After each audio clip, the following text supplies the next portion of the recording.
Troy at Florida International Saturday night. It's a 6 o'clock start. No TV for this one. Drew, Troy coming off an impressive win Tuesday a week ago against Middle Tennessee. That's a game I thought they put everything together. Yeah, defense especially played very well. The offense took a little while to get going, but once they put in Dantavius Parker and they're kind of, I don't want to call it the Wildcat because he is a legit quarterback, but in that running formation that really opened up the offense. And, big win for Troy, who's now 2-0 in the Sun Belt, and they're tied with Louisiana Monroe. They play them later in the year, but they're distancing themselves from teams that were picked to compete for the league title. And I think with Parker, that gives them, I don't know if it's a new weapon, but it really helps that running game. And then he can pass the ball as well, as you said. And I thought the running game looked good against Middle Tennessee. And if they can get that going along with the passing game, they're going to be hard to stop. Yeah, they're just trying to open up the offense, trying to prove that they can move the ball through the air and on the ground, and they can run clock if they need to. So, they're really starting to hit their stride. They threw the ball really well. To the first two the UAB game, the Arkansas State game, did adequate last week, and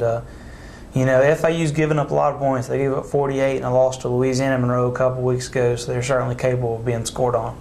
FIU coming off a win against Western Kentucky on Saturday, and I know it's a team that does have some talent. Their best receiver, you're telling me, is injured. Don't know if he'll play or not, but they got some guys that can play. Yeah, a guy named T.Y. Hilton's probably one of the most electrifying players in the country. A lot of people think he'll be playing in the NFL in a couple of years, but he's got a sprained knee. He'll probably play, but I just can't imagine he'll be 100%.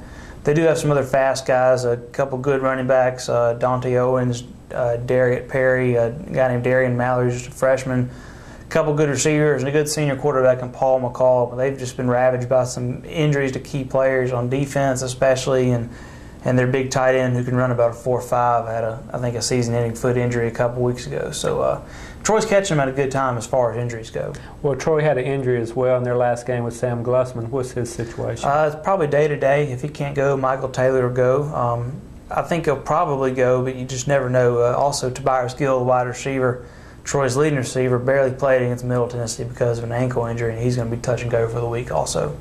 Well, you don't play the games on paper, but if so, Troy ought to win this game. But anytime you go on the road, anything could happen. Yeah, it's like last year. They were faced with the same kind of situation, going to Louisiana Monroe, a team that had been struggling, and they got beat down there. So, FIU, they're trying to promote this game as a blackout game where the first 5,000 fans will get black T-shirts. So, it's a team that, FIU, they thought they'd be better than they are right now, but because of injuries, they're not. But there's still plenty of talent for them to sneak up on Troy and come out with an upset win. Okay, it's Troy and FIU Saturday night, 6 o'clock start.